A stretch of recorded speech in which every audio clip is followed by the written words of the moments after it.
Assalamualaikum warahmatullahi wabarakatuh. Selamat pagi Bu Septi dan teman-teman semua. Salam sejahtera bagi kita semua.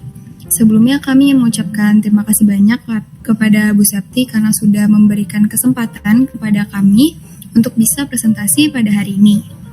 Hari ini kami dari kelompok 6 akan mempresentasikan mengenai studi kasus yang berjudul pengaruh pemberian probiotik dengan dosis yang berbeda pada media budidaya terhadap pertumbuhan dan kelulus hidupan ikan nila atau Oreochromis niloticus. Next.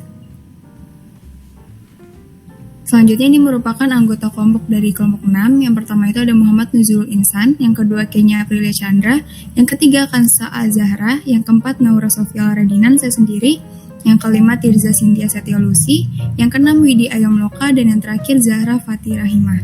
Next. Dan ini merupakan jurnal acuan yang kita gunakan. Next. Selanjutnya pendahuluan. Ikan nila merupakan salah satu biota air tawar yang memiliki nilai ekonomis yang cukup tinggi dan termasuk ke dalam komoditas utama yang berkontribusi untuk meningkatkan peningkatan produksi perikanan budidaya di Indonesia. Meningkatnya permintaan pasar terhadap ikan nila akhirnya mendorong para pelaku kegiatan budidaya di Indonesia, khususnya NTB, untuk meningkatkan kegiatan budidaya ikan nila.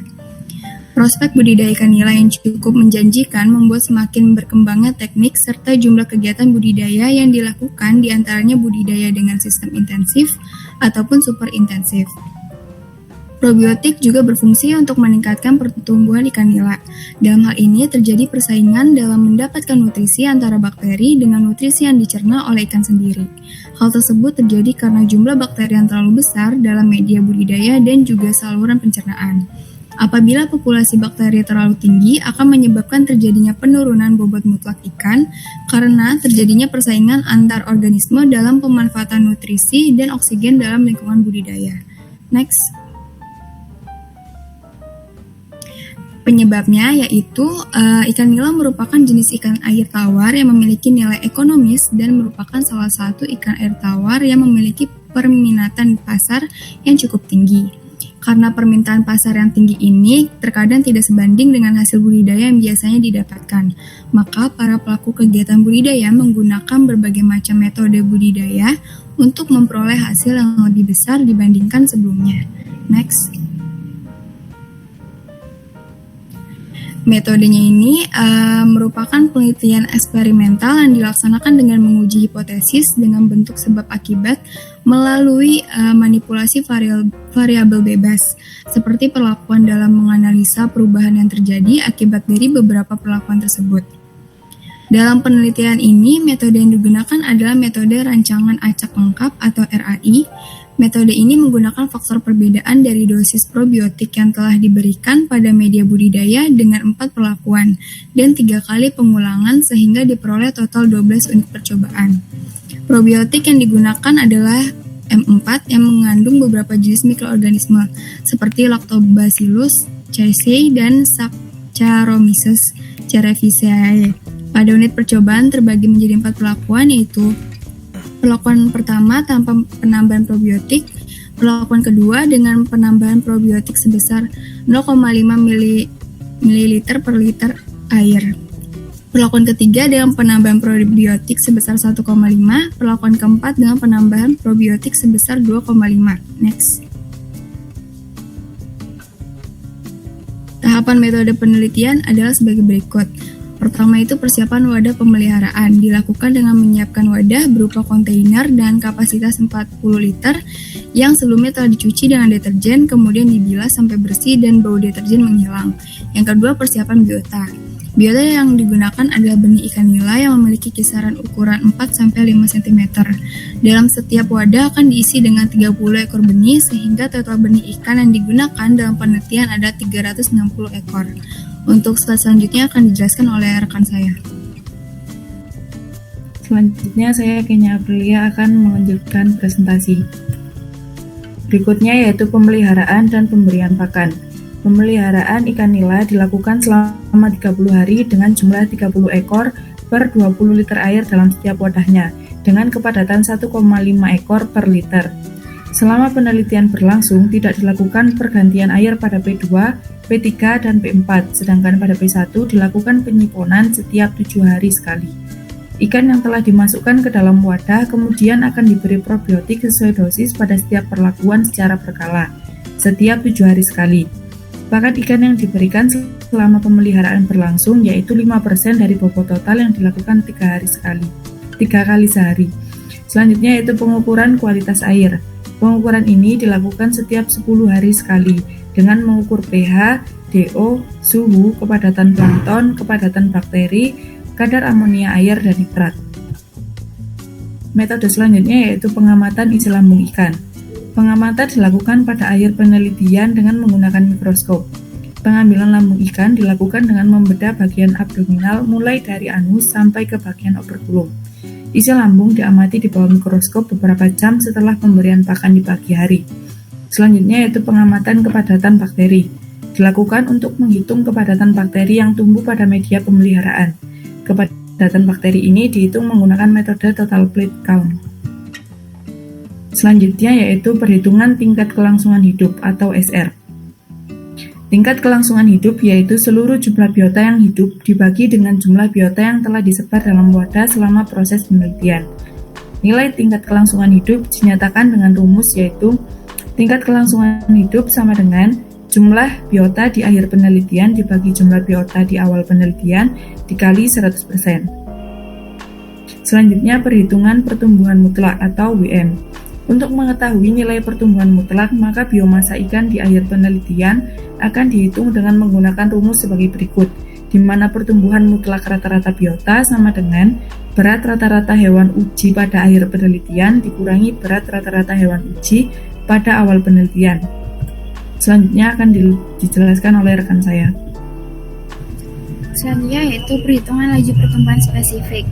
Nilai laju pertumbuhan spesifik dapat dihitung menggunakan rumus sebagai berikut yaitu SG sama dengan ln WT dikurangi WO per T dikali 100. Untuk keterangannya, SG adalah laju pertumbuhan spesifik, untuk WT adalah berat rata-rata hewan uji pada akhir penelitian, dan W0 adalah berat rata-rata hewan uji pada awal penelitian. Next. Kemudian perhitungan feed conversion ratio atau VCR. VCR atau yang biasa disebut dengan efisiensi pakan dapat dihitung dengan menggunakan rumus sebagai berikut. VCR sama dengan PA per WT dikurangi W0. Untuk keterangannya, VCR adalah feed conversion ratio, PA adalah jumlah pakan yang diberikan, WT adalah biomasa akhir ikan, dan W0 adalah biomasa awal ikan. Next. Hasilnya adalah waktu di pertumbuhan bobot mutlak.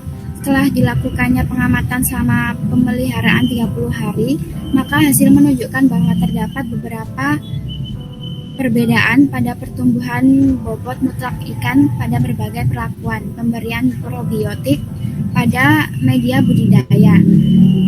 Jumlahnya P lebih dari 0,05. Nilai pertumbuhan bobot mutlak tertinggi terdapat pada perlakuan 3 dengan nilai sebesar 3,72 gram. Kemudian diikuti dengan perlakuan 2 dengan nilai sebesar 3,64 gram. Kemudian perlakuan 4 dengan nilai sebesar 3,63 gram. Dan yang terakhir ialah perlakuan 1 dengan nilai terendah yaitu sebesar 3,56 gram. Berdasarkan hasil penelitian, penambahan probiotik pada media budidaya dapat meningkatkan bobot mutlak ikan nila. Perlakuan yang mendapatkan penambahan probiotik mengalami peningkatan yang cenderung lebih tinggi dibandingkan dengan perlakuan yang tidak ditambahkan probiotik sama sekali. Next. Tingginya peningkatan ini disebabkan karena jenis probiotik yang ditambahkan mengandung bakteri asam laktat atau Lactobacillus casei dan salah satu jenis yeast yaitu Casaromices cerevisiae. Keberadaan dua mikroorganisme ini dapat membantu ikan dalam proses pencernaan.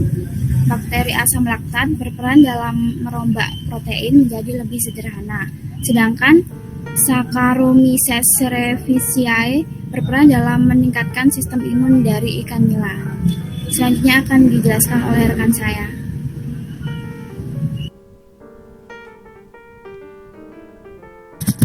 Selanjutnya ada specific growth rate.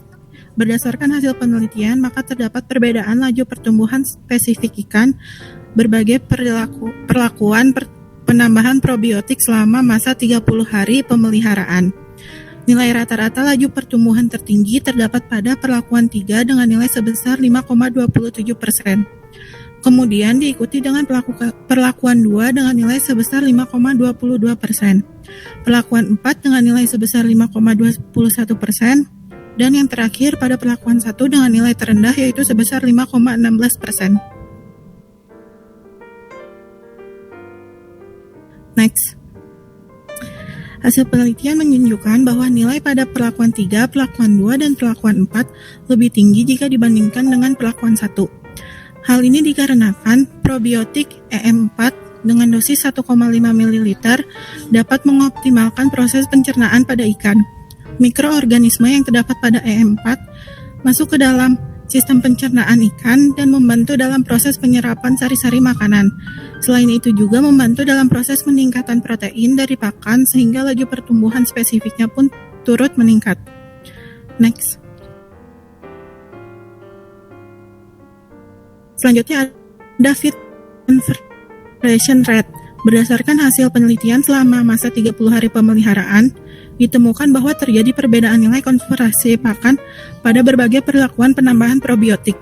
Rata-rata nilai konversi tertinggi terdapat pada perlakuan 1 dengan nilai sebesar 2,56. Kemudian diikuti oleh perlakuan 2 dengan nilai sebesar 1,78 dan perlakuan 4 dengan nilai sebesar 1,68 dan perlakuan 3 dengan nilai rata-rata terendah yaitu sebesar 1,40.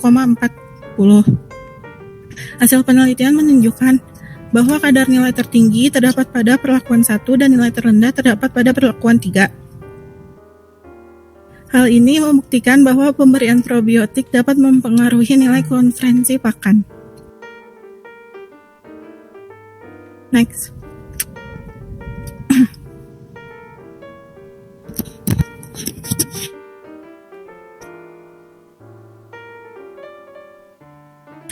Kinerja dari bakteri probiotik pada perlakuan 3 dengan dosis 1,5 ml menunjukkan kinerja bakteri yang lebih baik dibanding dengan perlakuan lainnya.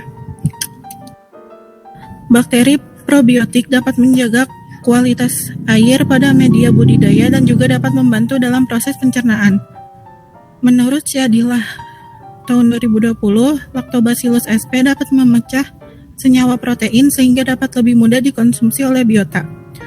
Selain itu, bakteri ini juga dapat menambah populasi bakteri positif usus dan mengurangi populasi bakteri negatif, sehingga nutrisi dalam usus dapat menyerap secara optimal. Next.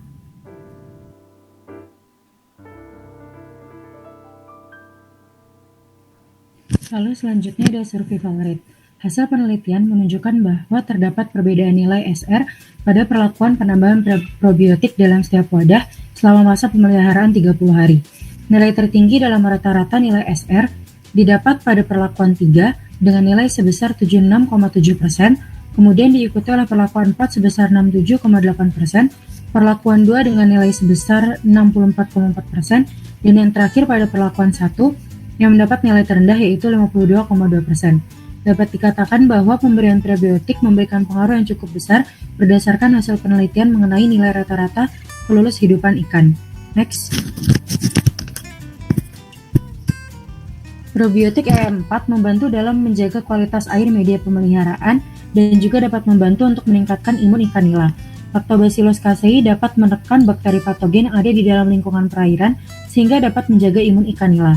Sedangkan Saccharomyces cerevisiae dapat memicu peningkatan aktivitas fagositosis sehingga ikan akan lebih tahan terhadap bakteri patogen yang berada di perairan ataupun di tubuh ikan itu sendiri. Next. Selanjutnya ada suhu, pH, dan DO. Berdasarkan hasil penelitian selama 30 hari pemeliharaan, parameter kualitas air menunjukkan kisaran nilai yang masih berada pada batas kelayakan pemeliharaan ikan nila.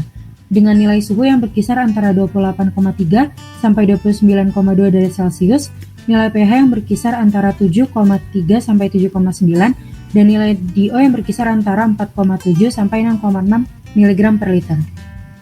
Untuk materi selanjutnya akan dilanjutkan oleh teman saya. Baik, selanjutnya adalah amonia. Penambahan probiotik ke media peliharaan membantu menunjang kehidupan ikan nila, seperti yang dapat dilihat pada perlakuan 1 dengan nilai tertinggi yakni sebesar 0,50 mg per liter. Namun tingginya kadar amonia ini merupakan salah satu penyebab rendahnya nilai SR, yang hanya sebesar 52,2%. Tingginya kadar amonia disebabkan karena adanya penumpukan pada sisa pakan dan feses di dalam media budidaya. Pada perlakuan 2 dan perlakuan 3 dan perlakuan 4 memiliki kadar amonia yang lebih rendah dikarenakan adanya bakteri probiotik yang dapat mereduksi kadar amonia dengan pemanfaatan dari sisa pakan untuk dijadikan sumber protein melalui proses asimilasi. Next. Selanjutnya adalah nitrat.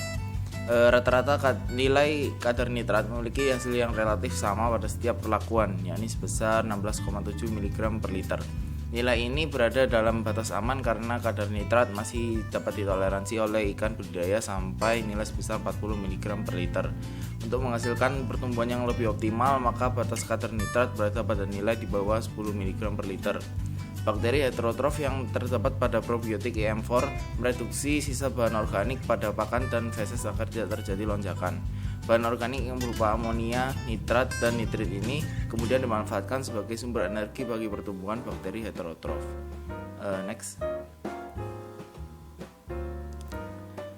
Selanjutnya adalah bakteri. Kepadatan bakteri terus meningkat dari awal masa penelitian sampai akhir masa penelitian pada semua perlakuan. Kepadatan bakteri tertinggi terdapat pada perlakuan 4, yakni sebesar 137,16 kali 108 CFU per mili dengan penambahan dosis probiotik sebesar 2,5 mili per liter, dan kepadatan terendah terdapat pada perlakuan 1 yakni sebesar 40,25 kali 108 CFU per mili yang tidak ditambahkan probiotik. Peningkatan nilai kepadatan bakteri terjadi seiring dengan lamanya waktu pemeliharaan dan juga penambahan dosis probiotik yang diberikan setiap 7 hari sekali. Selanjutnya akan dilanjutkan oleh rekan saya. Next.